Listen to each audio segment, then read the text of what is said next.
Welcome to AI Insights, tomorrow's Tech Today, where we explore the frontiers of general AI. I'm your host for today's episode, Luisa Berger, and today I welcome to this podcast Markus Peters. Hi, Markus, good to have you here. Hi, thanks for having me. Markus, let me quickly introduce you to our listeners. You are a partner at the Reply Network and the driving force behind WM Reply, a company that is specializing in cutting-edge Microsoft solutions for the intelligent workplace. You have 2 decades of experience in modern workplace consulting, and you have a clear mission to assist businesses in operationalizing their digital agendas through innovative AI-infused solutions. Oh, You yes. stand at the forefront of AI innovation in businesses, and you have a keen focus on Microsoft Copilot for M365 and other Copilot variants within the Microsoft ecosystem. And this is also the technology that we want to explore today in our podcast episode. So we want to talk about the landscape of AI solutions and have a spotlight on Copilot as a potential game changer for companies that seek to harness the transformative power of AI. For full disclosure reasons, also Markus and me, we are both working at WM Reply, helping companies to implement Copilot for M365. All right, I would say we just jump right in if that's okay with you. Awesome. Yeah, let's do this. Okay, cool. So you've been consulting companies in the modern workplace area for 20 years.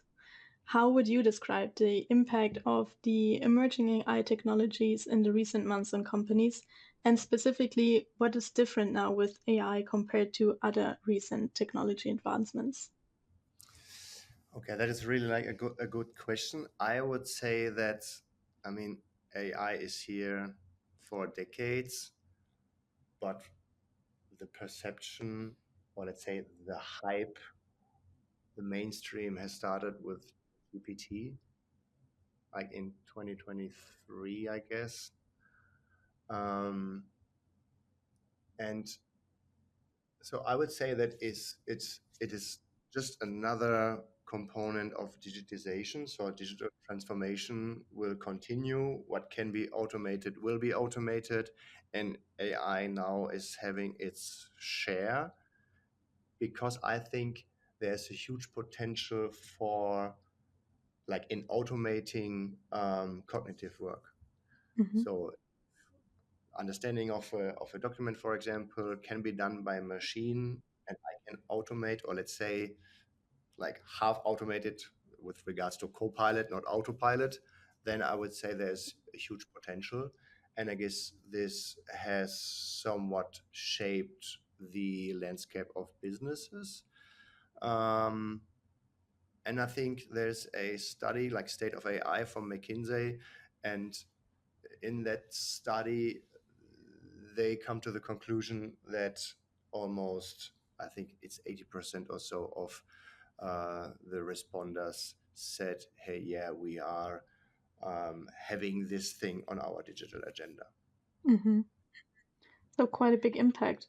If you look back at other recent advancements in the technological realm, like, is there anything in mind that you would say this is comparing to in terms of like magnitude of impact and just also the hype that you also named? Yeah, that is a good question. I think so. We are like in the midst of it. So I think that future will tell how the hype, like when this is normal, then the hype is like it's like come to an end, and we are dealing with it, and then I think we are able to look back. Currently, I would say the hype is of course a little bit bigger because the impact is bigger because of cognitive use cases which can be attacked, or let's say impacted by AI. When I look like to the German market, I would say, or to the European market, it somewhat reminds me of cloud computing. So Mm-hmm. we had that same hesitance, and Mm-hmm. we had the same, oh my gosh, what should it bring? IT departments will be like, there will be no more work for those guys, and so on. So there will be, we had the same discussions. It's data protection and all the same things. And currently, I would say there is like no question that this is mainstream. Cloud is the new normal in compute, and I think to some extent this can be compared to the current thing. So my prediction would be in a couple of years, every gadget, everything will have some AI in it, and we will talk to AIs like it's very normal. Like currently, maybe people talk to Siri or to Alexa with Amazon at home. Mm-hmm. Yeah. You just mentioned like the hesitation also in terms of data privacy and security as being like, I guess, one of the aspects that make companies hesitant about introducing AI.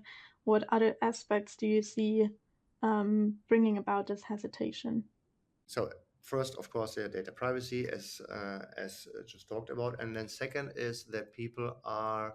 I mean, this is the first time when, let's call them white collar workers, like information workers, they are attacked by automation. When I was a kid, like in the 80s, blue collar workers were pretty much attacked, like, or felt attacked by robots doing their work and so on. And this is the first time where I can feel it that, hey, there might be some effects on businesses, and of course of information workers. So I would say this is really new.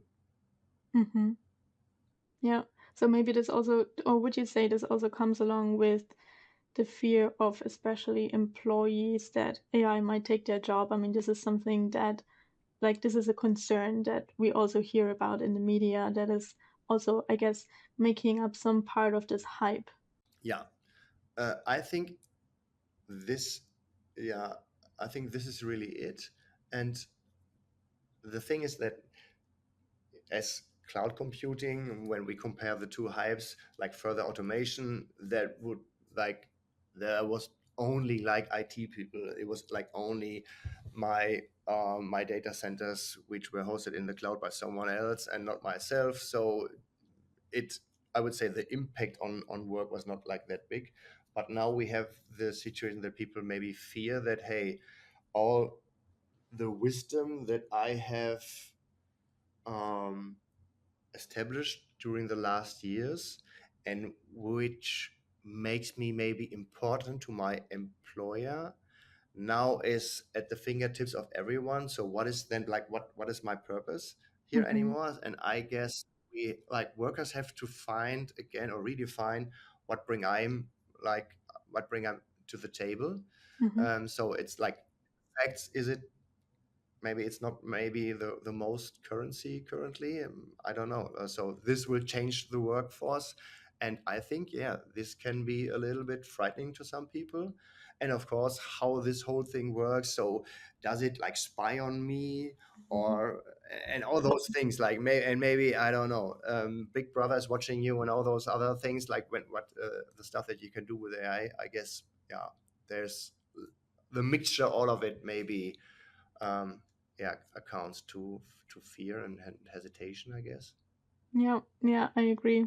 And I also think it's very understandable from like a user perspective that if you don't really know about AI and what it can do and you just hear all those crazy things in media with a variety of opinions, that it just evokes this kind of hesitation and concerns. And I mean, now what is like especially interesting is to like kind of have those concerns on the one side and then also see what happens for businesses that do implement the first AI solutions. What happens there? Like, is AI really ready to take over these jobs and what makes employees still valuable to businesses? So maybe let's zoom into that in a second. And to make it more concrete, maybe we can first of all introduce the technology we want to focus on today, which is Copilot for M365. So Copilot for M365 as the AI component from Microsoft for productivity. Maybe you can quickly tell us a little bit more of what it is, how it works, and how it can help users.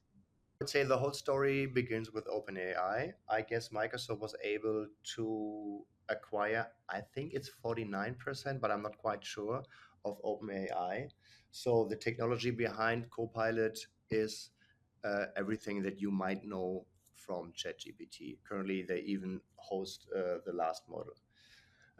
What Microsoft did differently is that they positions themselves as, hey, dear business users, you are trusting us with your data, and we will keep that trust. We will enable you with the modern technology, but with all the trust that you have. So we won't share any data, we won't train on your data, and we respect security and data privacy and all those things. So this is the big difference. um, Product wise, they, I guess they designed the product to uh, like to tackle different use cases. So you have like the typical chat component, which you know from ChatGPT. You have a different plugins in PowerPoint, Excel, and all the other Office products where they used to do like their job, helping you with a product. For example, create a presentation based on a file and so on. And this then would be the technology, or let's say the productivity booster. So I have a tiny assistant sitting in my daily office products, which can help me gain productivity. And yeah, when you do a request, like behind the scenes, they do all kinds of stuff that you can only like work with data that you have really access to it, so to make sure that everything is on the privacy side. So that's basically the product in a nutshell. Yeah, cool. So basically, I have like my AI assistant planted within my M365 apps that I'm using on a daily basis, anyways. That's it. And of course, Microsoft is very clever. So what they're doing is they, I guess, I don't know how many products they have which have the name Copilot. So A the lot. AI story in Microsoft is basically Copilot. They have a lot of them, and you can expect that yeah, to find it here and there and any other different places, which makes total sense to me. Yeah, definitely. Okay, so mm, from like your first experiences helping businesses to implement the Copilot, what is what are the experiences? What are some of the main use cases for businesses and the potential they see, and maybe also the limitations as of right now? Okay, so the experience, I would say the main work that we're currently doing is really helping our clients to adopt the technology, because after plugins like the some like readiness things, the major part is you have basically AI off the shelf. So there's like no training of the models and so on, so you can use it. But then we come to the things, to the hesitations, to the barriers and so on, yeah, where yeah, of which we have talked about earlier. And the hesitation is in the heads of the people. Like we have like workers council who is very protective of their people, and they should be. They have their concerns, and then you have workers, managers, and maybe yeah, senior management, who all have different understandings of the technology. And the main challenges is really like to make sure that people understand the technology in the first hand, and then secondly, think use cases.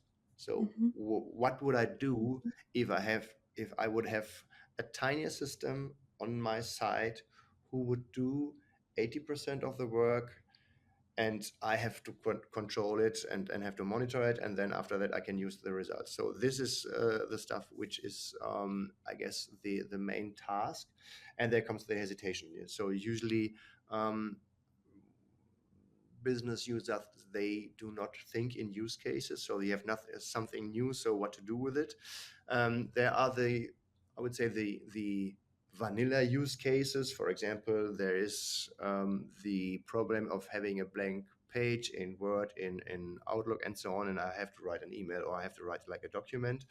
And so the technology can do like content creation, that like we know from ChatGPT. I think the more cooler use cases are then on the let's say, research and assess part of things. So I have a document and I want to make sure that it complies to a certain quality. I maybe want to know if an applicant for a job maybe meets our standards, has and like the job profile is mentioned, and so on and so forth. So I would say these are the ones which have like more impact. Um, and I guess the usual, okay, make me a presentation and so on. I guess this ones will be very easy adopted, but as I said, they are more vanilla. And I guess every use cases which involves document processing is something where you can find value, like compliance, comparing documents, maybe, and then yeah, preparing decisions on those comparisons and so on. Yeah, cool. Um, I think that also what we see is that some of the most valuable use cases for sure is the meeting summary option for Copilot. This is like something Oh yeah. I feel where users tell us all the time, like, wow, this is so cool. I finally have like a free mind to actually be present in the meeting. I don't have to take notes, and I know Copilot is taking care of that, which I also personally think is it's just a great use case. And also, what I think is really cool, what we see that users say they use Copilot as kind of like a sparring partner, to really like have this co-creation and to get also feedback and just ask like, so how can I further improve it? What could be a good outline? And I think this also really nicely portrays this relationship between like the users and us humans and AI, where we have this co-creative relationship, but with the human, as you said, like guiding and controlling everything, making sure everything is right. Which I think is can be a very healthy relationship for us as humans with AI. 100%. I agree, and I almost forgot the cool teams use case, and I think the teams use case is very often the perfect example of both of the potential of the technology and the potential of hesitation.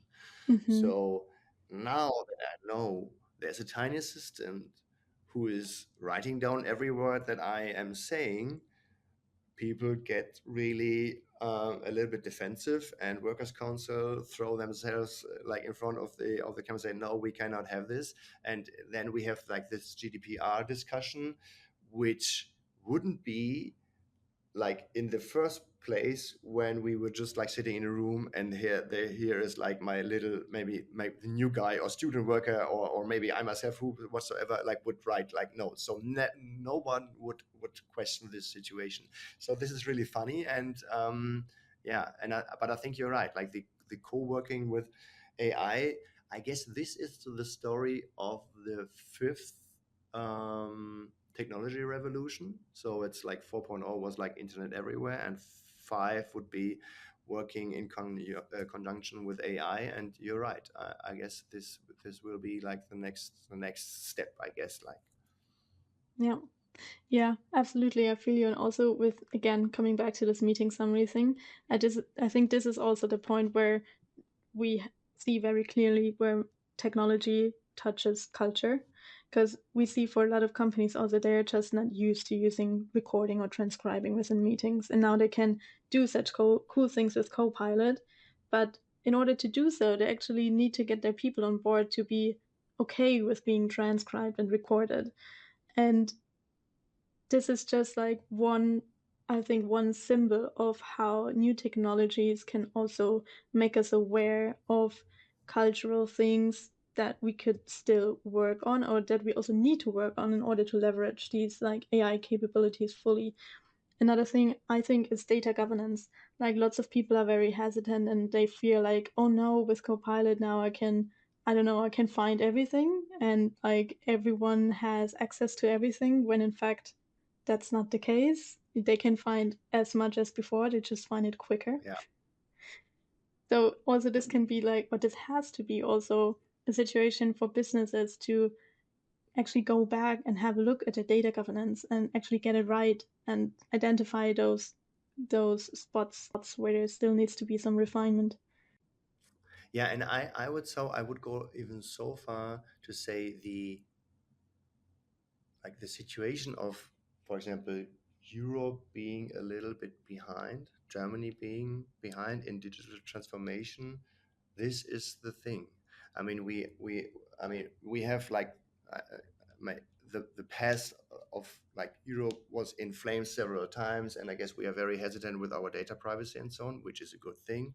On the other side, we have very much of innovations coming like from east and west of the world, and I guess yeah, we we have to some extent educated ourselves to maybe mistrust first, because again, like from the pure digital agenda, I would say a business would very much thrive if people would use technology freely and would use this to find new cool use cases, new products, new markets, reflect on things, just doing things quicker in a playful way, to like keep pushing the barriers of the business forward.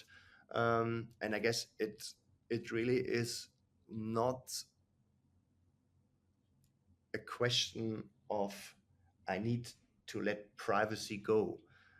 I mean, like when we talk with clients, we see that they have very much sometimes agent understandings of like the technology works and how one should behave at the workplace. Whereas if we find our peers in other consulting companies or maybe technology companies, they are more open and very much used to it to Hmm. work from everywhere, and yeah, you get used to those technologies. And I guess this is the barrier that we really as a society have to come over with, I guess. Definitely. Yeah, for sure. So many companies are seeking to leverage AI solutions, and for them, of course, readiness is crucial. So, what are the aspects that companies need to look at in order to assess are they ready to implement AI solutions and maybe even Copilot in specific?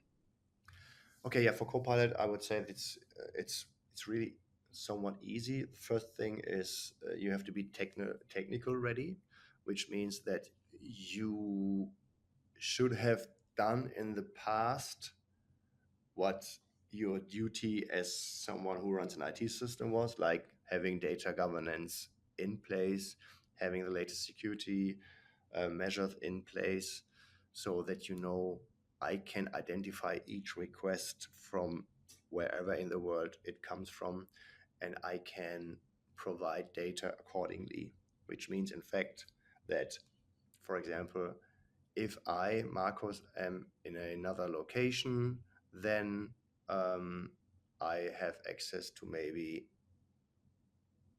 not all, like I have less access to confidential data because because the location that I'm at is not identified as secure, something like this. This is one Hmm. thing.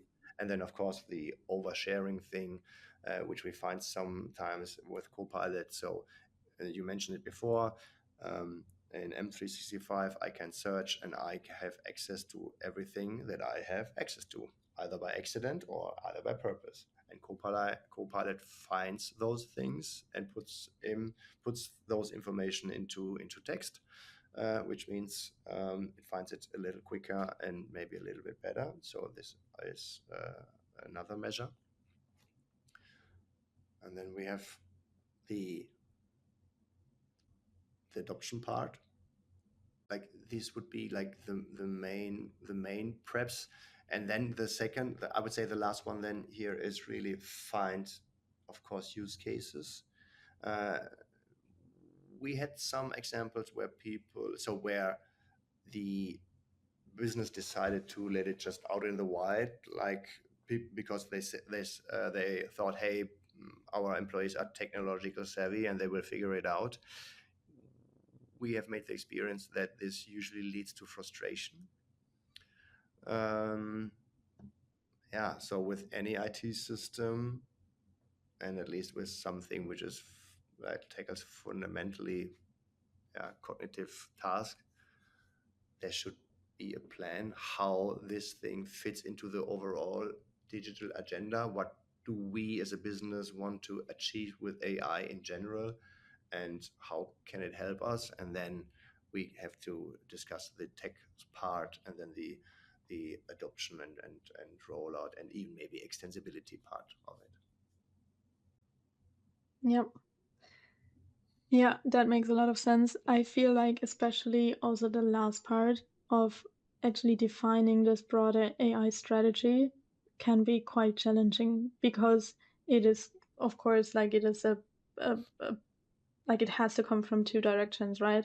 You first have like you have to set your goals on what you want to achieve, but also in order to do so, you need to have some kind of understanding on what's possible also right now, and it's just so rapidly changing.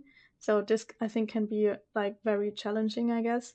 So is there any approach or any suggestion for business leaders on how to go about this situation where it might be challenging to actually come up with those goals on how do or what do you want to use AI for within your business?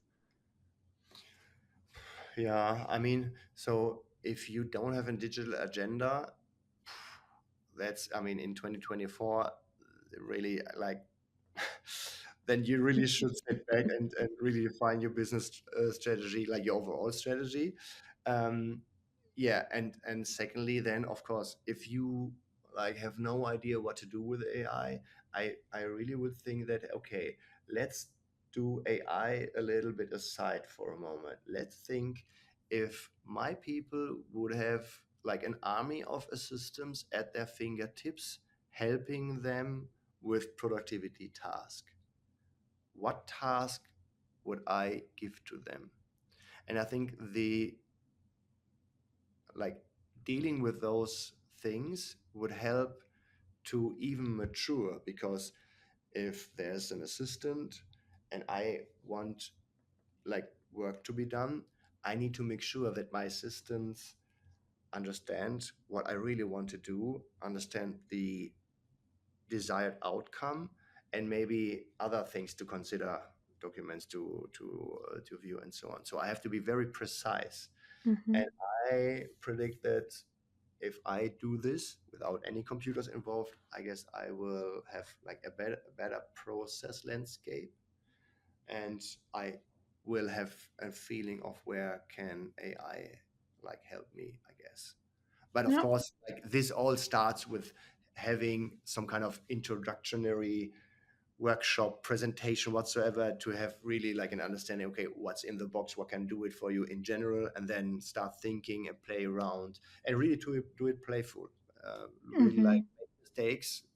I mean, like really the in business already arrived scheme of being agile, fail fast, and all those things. I guess this should be done here because, like, I mean, even the term CDO is ancient now. I don't know like how many companies really like have CDOs anymore, but really, like, you have to play around with those technologies, and then things will.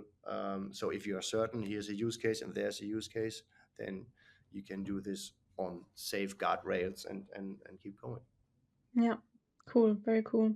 Yeah, I think the playful part, that's really one factor of success. Also when implementing Copilot in specific, because I mean, let's be honest, like the situation is also that sometimes you prompt Copilot to do something and it doesn't get it right in the first place. Most of the times because the prompt was not concrete enough. Or maybe also because there's like Copilot just couldn't do it at that moment, but it can maybe do it like at a later point in time.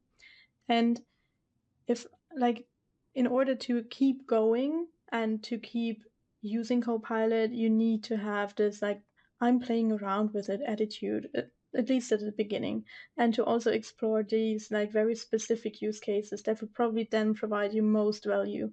That also no one can tell you upfront because it's like these use cases can also be like super individual.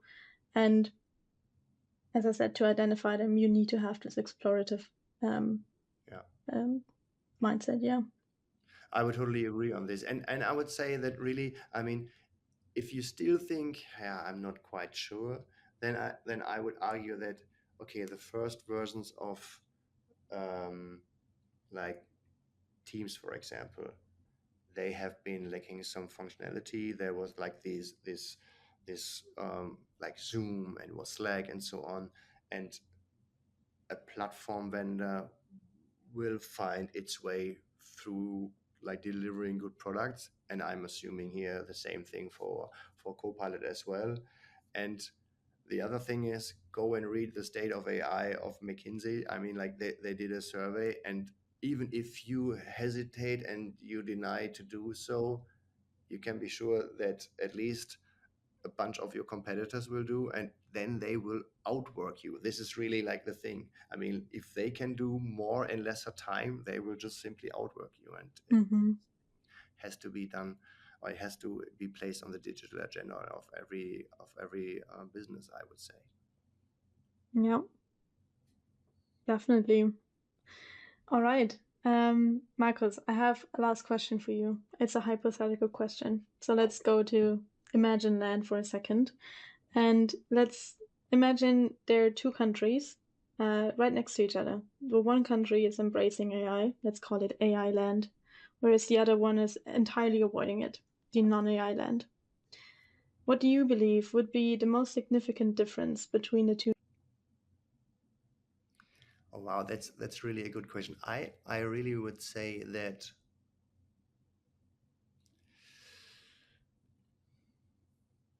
with with the AI, that AI land would be more flexible. I guess they will evolve quicker.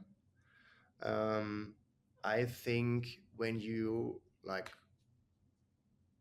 follow tasks of talks of OpenAI AI and other leaders in the field, is that it might be the case that we will reach artificial intelligence supremacy, or let's say AGI, like within this decade. And just imagine what we could do, and with such a power. And I guess non-AI land would at some point maybe reach, at least they will not evolve as fast as AI land, I guess. And they might be reaching a point where it it comes to really like a hold of innovation and development.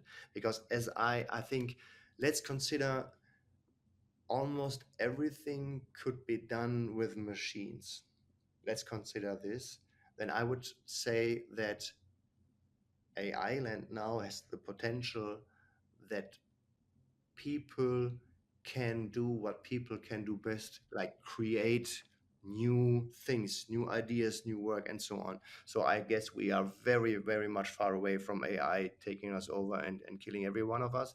I think it's machines working in conjunction with humans. And what machines cannot do, at least currently, is imagine new stuff. So everything that comes out of a large language model is old learned stuff, like cooked in a new manner. And I think if someone can create, like, can dream new things and then have the potential to make it reality, this is a big advantage. So I would definitely argue that AI land is like faster on a trajectory to, I mean, even evolve at the social, at the society level, I guess.